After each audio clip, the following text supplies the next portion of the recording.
ওই দাঁড়া বলছি। ওনার কথা না শুনেই আমি হাঁটতে লাগলাম। হঠাৎ কেউ একজন আমার সামনে এসে হাঁপাতে লাগলো। তাকিয়ে দেখি রাইসা আপু। ওই তোকে ডাকছি, শুনতে পাচ্ছিস না? তো আমি কি করব? তুই আমার সাথে এইভাবে কথা বলছিস কেন? আম্মু বারণ করেছে রাস্তাঘাটে যেন কোনো মেয়ের সাথে কথা না বলি। আমার সাথেও কি কথা বলতে নিষেধ করেছে? আপনি তো মেয়ে, আলাদা করার বলার কি আছে? উনি আমার গাল দুটো টেনে বললেন, বাহ, তুই তো দেখছি আম্মুর বাধ্য ছেলে। এবার সরুন, আমার দেরি হয়ে যাচ্ছে। চল দুজন একসাথে যাই। আপনাকে এতক্ষণ কি বললাম? বলছি না আম্মু মেয়েদের সাথে মিশতে বারণ করেছে। হঠাৎ রাইসা আপুর বান্ধবী দিয়া আপু বলল, কি রে রাইসা, তুই এই পিচ্চিটার সাথে কি কথা বলছিস? তুই আর আসার সময় পেলি না? কেন, তোদের ডিস্টার্ব করলাম নাকি? ওনারা দুজন কথা বলছেন, এই সুযোগে এক দৌড়ে আমি চলে আসলাম। ওই কোথায় পালাচ্ছিস? আরে যাবেই আর কোথায়, এখন চল, দেরি হয়ে যাচ্ছে। আমি কলেজে চলে আসলাম। এতক্ষণ কি হলো নিশ্চয়ই কিছু বুঝতে পারলেন না। যার সাথে কথা বললাম উনি হলেন রাইসা আপু, আমার এক ক্লাস সিনিয়র। দুজনেই একই কলেজে পড়ি, ওনাদের বাসায় ভাড়া থাকি। পরিবার বলতে আমার মা বাবা আর এক বড় বোন আছে। কলেজে এসে বন্ধুদের সাথে আড্ডা দিতে বসলাম। ফ্রেন্ড সার্কেলে বেশিরভাগই মেয়ে, ছেলেও আছে। ওদের কাছে গিয়ে বললাম, কি খবর সবার? ও তুই আজকেও দেরি করে এলি? আর বলিস না রাইসা আপু। থাক আর বলিস না। তা আজকে কি মিথ্যা কথা বলেছিস? না থাক, তোদের শুনতে হবে না। তারপর ওদের সাথে বসে কথা বলতে লাগলাম। একটু পরেই কলেজে রাইসা আর ওনার বান্ধবী আসলো। ওই দেখ তো, এতগুলো মেয়ের মাঝখানে এটা কে বসে আছে? রাইসা আপু তো রেগে গেছে।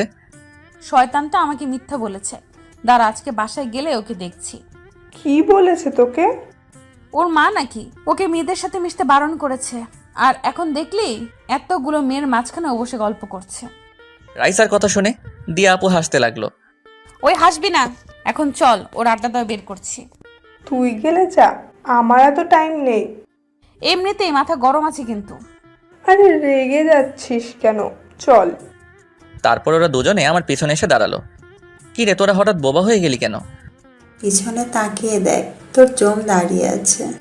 দূর, এসব কি বলছিস? রাইসা আপু এখনো কলেজে আসে নাই। আর তোরা কি ভাবিস আমি ওই পেতনিটাকে ভয় পাই? দেখতে ভূতের মতো লাগে। মামা, তুমি আজকে গেছো, আজ আর কেউ তোমাকে বাঁচাতে পারবে না। এই বলে ওরা সবাই আমাকে রেখে চলে গেল। কি জানি ওদের হঠাৎ কি হলো। তারপর আমি উঠে যেই পিছনে ফিরলাম, দেখলাম রাইসা আপু রেগে টকবক করছে। নাক মুখ দিয়ে যেন ধোঁয়া বের হচ্ছে। আপনি? আজকে বাসায় চল, তারপর তোকে দেখাচ্ছি। আজ তোকে আমার হাত থেকে কেউ বাঁচাতে পারবে না। কেন, আমি কিছু করেছি নাকি? তারপর উনি ওনার ক্লাসে চলে গেলেন। এদিকে ভয়ে আমার সারা শরীর কাঁপতে লাগলো। হারামিগুলো একবারও আমাকে ওনার কথা বলল না। আল্লাহ জানে বাসায় গেলে কি হয়। তারপর আমিও ক্লাসে চলে গেলাম। ভয়ে ভয়ে সব ক্লাস শেষ করলাম। মনের মধ্যে এক অজানা ভয় কাজ করছে, কারণ রাইসা আপু কখন আমার উপর এত রাগ দেখাননি। কলেজ ছুটি হয়ে গেল, তাড়াতাড়ি বাসায় চলে আসলাম। বাসায় আসতে আম্মু বলল, আজকে এত তাড়াতাড়ি চলে এলি যে? ছুটি হয়ে গেল তাই চলে আসলাম। আর শোনো, আমি রুমে যাচ্ছি। যদি রাইসা আপু এসে আমার খোঁজ, তাহলে বলবে আমি বাড়িতে নেই। নিশ্চয়ই কোনো শয়তানি করেছিস। না আম্মু, এরকম কিছুই নয়। তোমাকে যা বললাম তাই করবে। আচ্ছা যা তুই। তারপর রুমে এসে দরজা বন্ধ করে বসে রইলাম, কারণ একটু পরে বিশ্বযুদ্ধ ঘটতে পারে। মনে মনে যা আন্দাজ করলাম তাই হলো, কারণ বাইরে রাইসার গলার আওয়াজ শোনা যাচ্ছে। আন্টি, কি হলো, তোকে এমন দেখাচ্ছে কেন? আগে বলো তোমার শয়তান ছেলেটা কোথায়? আজকে ওর একদিন কি আমার একদিন। জানতাম শয়তানটা নিশ্চয়ই কিছু একটা করেছে। কি করেছে আমাকে বল। আগে বলো ও কোথায় এখন? তোর ভয়ে রুমে বসে আছে। এদিকে আমি রুমে বসে সব শুনছিলাম। হায় হায়, আম্মু তো সত্যি কথা বলে দিল। তারপর রাইসা হনহন করে আমার রুমের সামনে আসলো, দরজা ধাক্কাতে লাগলো। ওই দরজা খোল বলছি। আরিয়ান এখনো ঘুমাচ্ছে, সো ডিস্টার্ব না করলে খুশি হতাম। একবার দরজাটা খোল, তোর ঘুম আমি বের করছি। আপু, কে আপনি? আর এইসব কি বলছেন? তোর জম বলছি, সাহস থাকে তো দরজা খোল। ছি ছি, আপনার লজ্জা করছে না? একটা মেয়ে হয়ে একটা ছেলেকে ডিস্টার্ব করছেন। কি বললি? তুই তো আজকে শেষ। শুধু একবার তোকে হাতের কাছে পাই। কি করবেন, আদর করবেন? দেখ, এভাবে বললে আমার লজ্জা করে না বুঝি? কাছে পেলে তোর ঘাড় মটকাবো, একটু অপেক্ষা কর। তারপর উনি আমার বোনের রুমে গেলেন। এই রিয়া, কি করছিস তুই? দেখছিস না, কাজ করছে। তোর ভাইকে কিন্তু। তোর কথা কিছুই বুঝতে পারছি না।